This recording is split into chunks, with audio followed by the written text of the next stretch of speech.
ചിലപ്പോ അവൻ ബേസിക്കലി അവൻ നല്ല ഒരു മനുഷ്യനാവാം. അധ്യാപകന് ഒരു പ്രധാനപ്പെട്ട ഡ്യൂട്ടി എന്ന് പറയുന്നത്, കലാലയത്തിൽ നമുക്ക് ശിക്ഷകളില്ലായിരുന്നു, പക്ഷെ ഞാനൊരു ആക്ച്വലി ഒരു പാരന്റ് ആണല്ലോ. അച്ഛൻ പറഞ്ഞത് കാര്യം ഇതായിരുന്നു, ടീച്ചർ വരാതെ ഞാൻ കതർ മണ്ഡപത്തിൽ കയറില്ല എന്ന് പറയുന്ന കുട്ടികൾ വരെയുണ്ട്. കുട്ടികളുടെ പഠനത്തിനോടൊപ്പം തന്നെ അവരുടെ സ്വഭാവ രൂപീകരണത്തിന് താങ്കൾ എത്രത്തോളം പ്രാധാന്യം നൽകുന്നു? പഠനത്തോടൊപ്പം അവരുടെ സ്വഭാവം നമ്മളിപ്പോൾ സാധാരണ രീതിയിൽ ഒരു കുട്ടി ആ കുഞ്ഞിന്റെ വീട് വിട്ടു കഴിഞ്ഞാൽ പിന്നെ വരുന്നത് സ്കൂളിലേക്കാണ്. അപ്പൊ വീട്ടിലെ സ്വഭാവത്തിന്റെ ഒരു റിഫ്ലക്ഷൻ എപ്പോഴും സ്കൂളിനകത്തും ഉണ്ടാവും. പിന്നെ സ്കൂളിലെത്തിക്കഴിഞ്ഞാൽ അവന്റെ സ്വഭാവം നമ്മൾ മനസ്സിലാക്കുന്നത് അവന്റെ ശരിയായ രീതിയിലുള്ള അച്ചടക്കം തന്നെയാണ് പ്രധാനം. തീർച്ചയായും അച്ചടക്കം എന്ന് പറയുമ്പോൾ എല്ലാ കാര്യങ്ങളും അതിനകത്ത് ഉൾപ്പെടും. കറക്റ്റായിട്ട് പങ്ക്ച്വലായിട്ട് ക്ലാസ്സിൽ വരിക, റെഗുലറായിട്ട് വരിക, ഓൺ ടൈമിൽ എത്തുക, അതുപോലെ തന്നെ പഠിക്കാനുള്ള പഠനോപകരണങ്ങളെല്ലാം അവന്റെ കൈവശം ഉണ്ടാകുക, ഡെയിലിയുള്ള ആക്ടിവിറ്റീസ് എല്ലാം ചെയ്യുക. ഇതെല്ലാം അച്ചടക്കത്തിന്റെ ഭാഗമായിട്ട് വരുന്ന കാര്യങ്ങളാണ്. ഇതെല്ലാം അവൻ കൃത്യമായി ചെയ്തു പോകുന്നുണ്ടെങ്കിൽ തീർച്ചയായിട്ടും അവന്റെ സ്വഭാവം നമുക്ക് ഒരു രീതി വരെ മനസ്സിലാക്കാൻ സാധിക്കും. രണ്ടാമത്തെ കാര്യം, ഇനി അവനിവിടെ എത്തിക്കഴിഞ്ഞാൽ അവന്റെ മുന്നിൽ അധ്യാപകരുണ്ട്.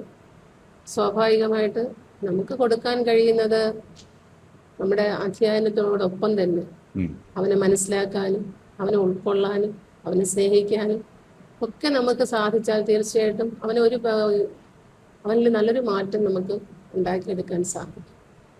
എന്ന് പറഞ്ഞാൽ ഇപ്പൊ നമുക്കറിയാം, പല കുട്ടികളെ നമ്മൾ കാണുന്നുണ്ട് സ്കൂളിൽ.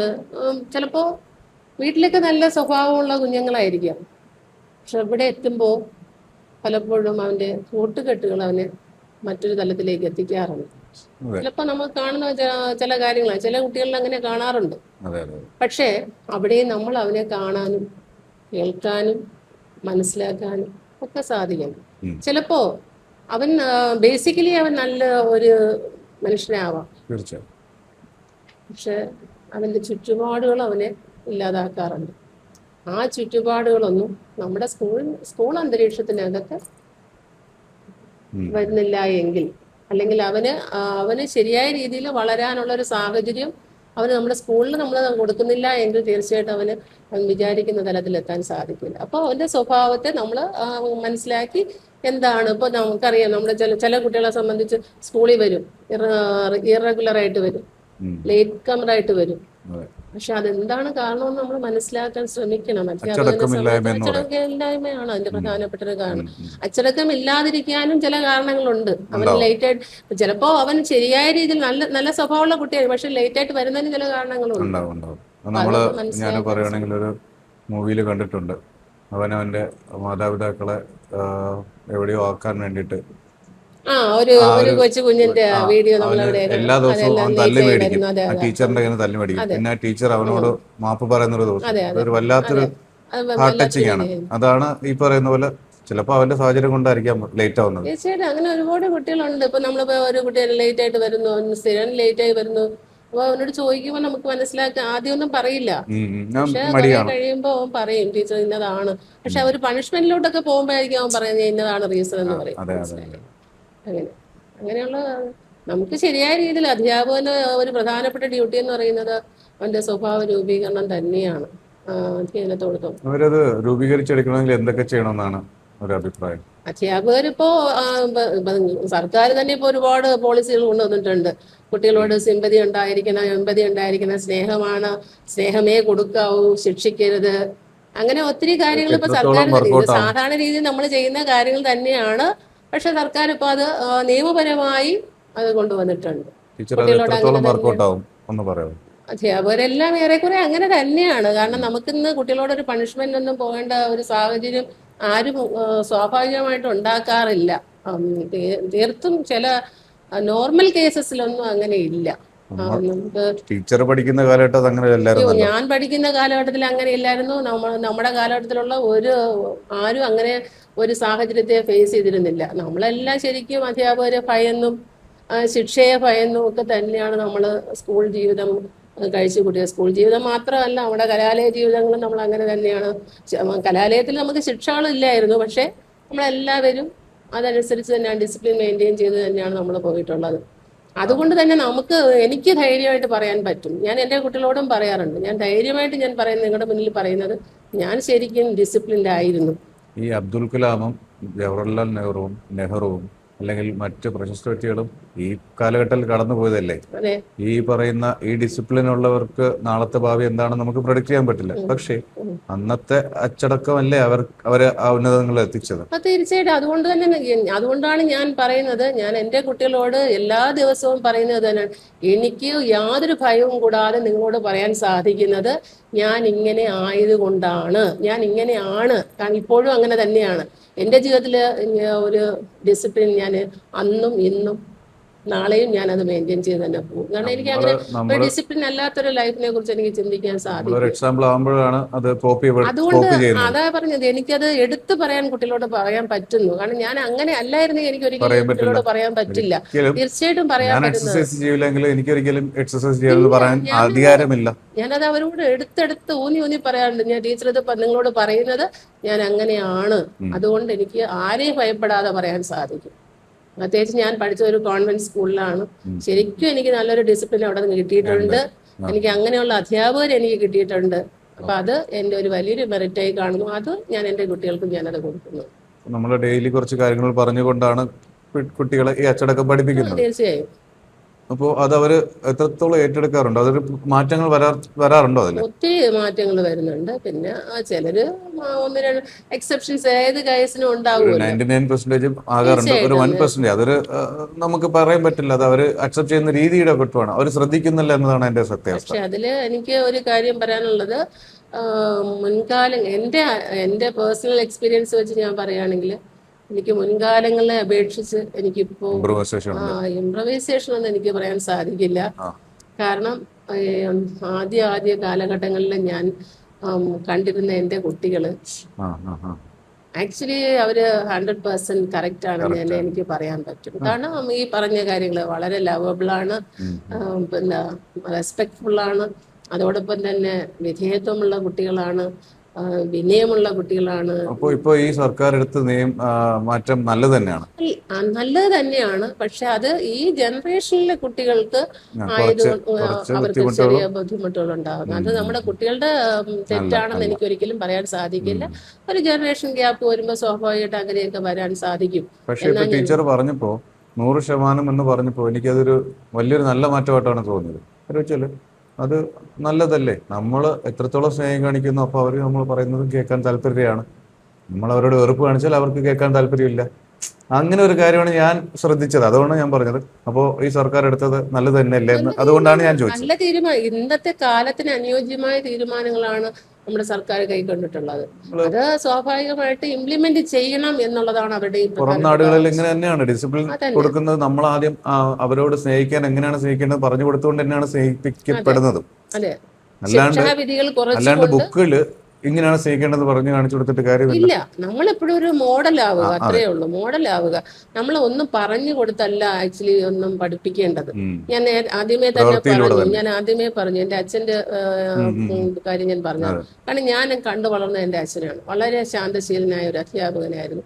അപ്പൊ അത് തന്നെയാണ് ശരിക്കും പറഞ്ഞാൽ നമുക്ക് കണ്ട് മനസ്സിലാക്കേണ്ടത്. കുട്ടികൾ അതൊക്കെ അത് മനസ്സിലാക്കണം. ഗൂസ് ബംസ് എന്ന് പറയും. അത് കുട്ടികളോട് പറയുന്ന ആ രീതിക്ക് ചില പിള്ളേർക്ക് അത് ഭയങ്കരമായിട്ട് ഗൂസ് ബംസ് വരും.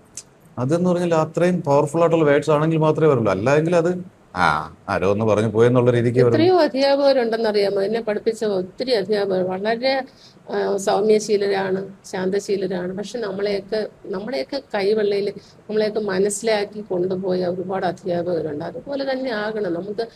പക്ഷെ നമ്മൾ പണ്ട് ചില അധ്യാപകരെയൊക്കെ ഭയപ്പെട്ടിരുന്നു. അടി എന്ന് പറഞ്ഞിട്ട് അടിക്കുമെന്ന് പറഞ്ഞിട്ട് ഭയപ്പെട്ടിരുന്ന അധ്യാപകരുണ്ട്. പക്ഷെ അതിന്റെ ആവശ്യമില്ല എന്നുള്ളതാണ്.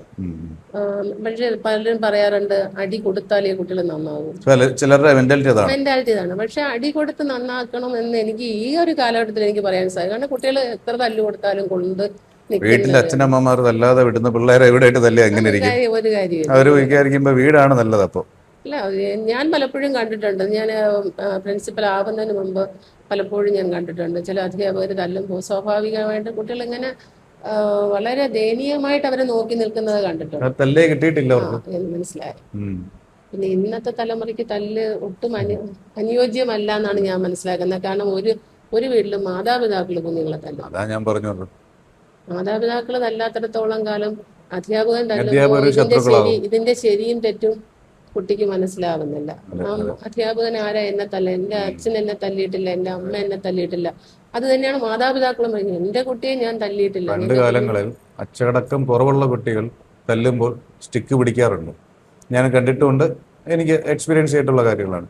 അപ്പോൾ അത് അച്ചടക്ക കുറവിന്റെ കുഴപ്പം തന്നെയാണ്. പക്ഷെ നല്ല കുട്ടികൾ അതി മേടിച്ച് കൈ തടവി വീട്ടിൽ പോകും, അല്ലെങ്കിൽ അവിടെ ചെന്നിരുന്ന് കരയാണ്ടിരിക്കുകയോ ചെയ്യും. അല്ല, അന്ന് അടി കൊണ്ട കാര്യങ്ങൾ നമ്മൾ വീട്ടിൽ പറയാറുമില്ല. ഇല്ല, അന്ന് അടി കൊള്ളുന്ന കാര്യം ഒന്നും നമ്മൾ വീട്ടിൽ പറയാറില്ല. അല്ലെങ്കിൽ ടീച്ചർ വഴക്ക് പറഞ്ഞ കാര്യങ്ങളൊന്നും നമ്മൾ വീട്ടിൽ പറയാറില്ല. കാരണം പറഞ്ഞാൽ വീട്ടിൽ പോയാലും നമുക്ക് കിട്ടും, തീർച്ചയായും നീ അത് തെറ്റായിട്ടാണല്ലോ എന്ന് പറയും. എന്ന് പറയും. ഒരു പ്രിൻസിപ്പൽ എന്ന നിലയിൽ താങ്കൾ നേടുന്ന ഏറ്റവും വലിയ വെല്ലുവിളി എന്താണ്? വെല്ലുവിളി എന്ന് പറയാനായിട്ട് എനിക്ക് അങ്ങനെ പ്രത്യേകിച്ച് എനിക്ക് തോന്നിയിട്ടില്ല. വെല്ലുവിളി എന്നുള്ള ആ ഒരു വേർഡ്, ആ ചോദ്യമാണ് തെറ്റെന്ന് തോന്നുന്നു. എനിക്ക് അങ്ങനെ തോന്നുന്നു. അങ്ങനെ വെല്ലുവിളികളായിട്ട് എനിക്കൊന്ന് ഫേസ് പ്രതിസന്ധികൾ. ചെയ്യേണ്ട പ്രതിസന്ധികൾ എന്ന് പറയുമ്പോഴും എനിക്ക് അങ്ങനെ വലുതായിട്ട് ഫീൽ ചെയ്യുന്നില്ല. ഇപ്പൊ ബിക്കോസ് ചോദ്യം മനസ്സിലായില്ല, ഉത്തരം തരൂ പ്ലീസ്. എന്റെ സ്ഥാപനത്തെ സംബന്ധിച്ച് എനിക്ക് എന്റെ സ്റ്റാഫും ആ എന്റെ കൂടെയുള്ളവരും മാനേജ്മെന്റും അതുപോലെ മാനേജ്മെന്റ് കമ്മിറ്റി ആയാലും ഈ നാട്ടുകാരായാലും എൻ്റെ കുട്ടികളുടെ രക്ഷിതാക്കളായാലും വളരെ സഹകരണ മനോഭാവത്തോടെ പോയിട്ടുള്ള ആൾക്കാരാണ്. എസ്പെഷ്യലി എനിക്ക് എടുത്ത് പറയാനുള്ളത് എൻ്റെ സ്റ്റാഫ് അംഗങ്ങൾ തന്നെയാണ്. കാരണം നമുക്ക് ഇവിടെ അക്കാഡമിക്കലി നമുക്ക് 1 ഇയർ നമുക്ക് എന്തൊക്കെ കാര്യങ്ങൾ ചെയ്യാനുണ്ടോ ആ കാര്യങ്ങളൊക്കെ ഇവിടെ ഒരു പ്ലാൻ അനുസരിച്ച് നമ്മുടെ ഒരു സ്റ്റാഫ് കൗൺസിൽ കൂടി എല്ലാ കാര്യങ്ങളും പ്ലാൻ ചെയ്ത് പോകുമ്പോൾ അതിനെ സമയബന്ധിതമായിട്ട് നടത്തി തീർക്കുക എന്നുള്ളത് തന്നെയാണ് നമ്മുടെ മുന്നിലുള്ള ഏറ്റവും വലിയ വിഷയം. ആ വിഷയം കൃത്യമായിട്ട് നമ്മൾ നമ്മുടെ സ്റ്റാഫ് അംഗങ്ങളിൽ എത്തിക്കുകയാണെങ്കിൽ കൃത്യമായിട്ട് എത്തിക്കുന്നുണ്ട്. അതനുസരിച്ച് അവരത് കാര്യങ്ങൾ നമുക്ക് ചെയ്ത് തീർക്കുന്നുണ്ട്. അപ്പൊ സ്വാഭാവികമായിട്ട് അവിടെ നമുക്ക് അവർ ഒരു പുഷിങ്ങിന്റെ അല്ലെങ്കിൽ നമുക്ക് അവരെ ഒന്ന് ഫോഴ്സ് ചെയ്യേണ്ട ഒരു സാഹചര്യം വന്നിട്ടില്ല. അതുപോലെ തന്നെയാണ് അവരും എന്നോട്. ഞാനിപ്പോ എനിക്ക് പലപ്പോഴും തോന്നുന്നത് ഇവിടെ അവരെല്ലാം എൻ്റെ കൂടെ ഇരിക്കുന്നു എന്നുള്ള ആ ഒരു ഇതിലാണ് ഞാൻ അങ്ങോട്ടും ഇങ്ങോട്ട് നോക്കുന്നത്. ശരിക്കും പറഞ്ഞാൽ ആ ഒരു സഹകരണം എനിക്ക് അവരിൽ നിന്ന് കിട്ടിയിട്ടുണ്ട്. അപ്പൊ എനിക്ക് സ്റ്റാഫ് അംഗങ്ങളിൽ നിന്ന് സ്വാഭാവികമായിട്ട് എനിക്ക് അങ്ങനെ ഒരു വെല്ലുവിളി ചോദ്യത്തിനുള്ള ഉത്തരം ചെറിയ രീതിയിൽ പറഞ്ഞിട്ടുണ്ടായിരുന്നു. എനിക്ക് അങ്ങനെ തോന്നിയിട്ടില്ല. കാരണം എനിക്ക് എല്ലാവരും വളരെ സപ്പോർട്ടീവായിട്ട് നിന്നിട്ടുള്ള ആൾക്കാരാണ്. കാരണം അത് അവരുടെയും കൂടെ ഒരു ആഗ്രഹമായിരുന്നു ഞാൻ ഈ കസേരയിൽ വരിക എന്നുള്ളത്. അത് ഞാൻ മനസ്സിലാക്കിയ ഒരു സംഭവമാണ്. പിന്നെ മറ്റൊരു കാര്യം, എൻ്റെ കുട്ടികൾ, പിന്നെ ഇന്നത്തെ സാഹചര്യത്തിലുള്ള എൻ്റെ കുട്ടികളെ സംബന്ധിച്ച് എനിക്ക് അങ്ങനെ ഒരു തലവേദനയും ഒന്നോ രണ്ടോ കുട്ടികൾ ഒഴികെ ഈ കാലഘട്ടത്തിനകത്ത് എൻ്റെ പ്രിൻസിപ്പൽ കാലഘട്ടത്തിനകത്ത് 1 or 2 കുട്ടികൾ ചില പ്രത്യേക സാഹചര്യങ്ങളിൽ ശരിക്കും പറഞ്ഞാൽ ആ കുഞ്ഞുങ്ങളും ബേസിക്കലി നല്ല മക്കൾ തന്നെയായിരുന്നു. പക്ഷെ ചില അവരുടെ ചുറ്റുപാടുകൾ അനുസരിച്ച് വന്നിട്ട് അവർക്ക് അങ്ങനെ ഒരു സാഹചര്യത്തെ എനിക്ക് അവരെ വേണ്ടി ഫേസ് ചെയ്യേണ്ടി വന്നിട്ടുണ്ട്. അതിലെനിക്ക് വിഷമവും ഉണ്ട്, ഇല്ലാന്ന് ഞാൻ പറയുന്നില്ല. കാരണം അങ്ങനെ ഒരു നിലപാട് എനിക്ക് എൻ്റെ കുട്ടികളോട് എടുക്കേണ്ടി വന്നു. വേറെ തെറ്റായിട്ടൊന്നുമല്ല, ചില 1-2 ചെറിയ ഇഷ്യൂസ് ഉണ്ടായി. അപ്പൊ അതിന്റെ ഭാഗമായിട്ട് എനിക്ക് അവരെ കുറച്ച് ദിവസം വരുമല്ലോ. സോ അങ്ങനെ അത് മാത്രമേ എനിക്ക് എൻ്റെ ഈ ഔദ്യോഗിക ജീവിതത്തിനകത്ത് ഈ പ്രിൻസിപ്പൽ പദവിയിൽ ഇരുന്നു കൊണ്ട് എനിക്ക് നേരിടേണ്ടി വന്നിട്ടുള്ളൂ. അല്ലാതെ എനിക്ക് വേറെ പ്രത്യേകിച്ച് ബുദ്ധിമുട്ടുകളൊന്നും ഉണ്ടായിട്ടില്ല. പിന്നെ മറ്റൊന്ന്, മാതാപിതാക്കളും വളരെ സപ്പോർട്ടീവ് ആയിരുന്നു. എപ്പോഴും നമ്മളിപ്പോ ഒരു മീറ്റിംഗ് വിളിച്ചാലും വന്ന് നമ്മളെ കേൾക്കാനൊരു മനസ്സ് കാണിക്കുന്ന മാതാപിതാക്കളുണ്ട്. അതുപോലെ തന്നെ നല്ലൊരു മാനേജ്മെന്റ് ഉണ്ടായിരുന്നു. മാനേജ്മെന്റ് കമ്മിറ്റി അംഗങ്ങളും നാട്ടുകാരും എല്ലാവരുടെയും സഹകരണത്തോട് തന്നെയായിരുന്നു ഞാൻ ഈ സീറ്റിൽ ഇരുന്നതെന്ന് സത്യം പറഞ്ഞാൽ വളരെ സന്തോഷത്തോടെ ഞാൻ ഈ അവസരത്തിൽ അറിയിക്കുകയാണ്. കാരണം അങ്ങനെ പ്രത്യേകിച്ച് വേറെ ബുദ്ധിമുട്ടുകളൊന്നും എനിക്ക് ആരിൽ നിന്നും ഈശ്വരാനുഗ്രഹം കൊണ്ട് ഉണ്ടായിട്ടില്ല